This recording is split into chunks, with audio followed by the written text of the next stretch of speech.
السلام علیکم ورحمۃ اللہ وبرکاتہ۔ تو محترم بھائی، آپ یہ اکیلا بندہ اذان اقامت کہہ کے نماز پڑھا سکتا ہے؟ تو یہ آپ کا عمل اگر ایسے کرتے ہیں تو درست ہے۔ تو یہ حدیث آپ سنن نبی داود کے اندر 1203 نمبر پر دیکھ لیں، انشاءاللہ یہ روایت آپ کو مل جائے گی۔ اس کے علاوہ آپ جو ہے طبرانی کبیر کے اندر 855 نمبر پر بھی اس کو دیکھ سکتے ہیں۔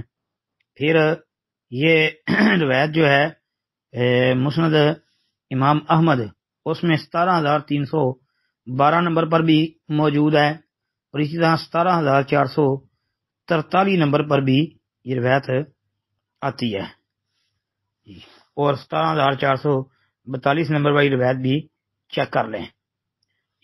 یہ روایت انشاءاللہ صحیح ہے، شیخ البانی وغیرہ نے بھی اس کو صحیح قرار دیا ہے، بلکہ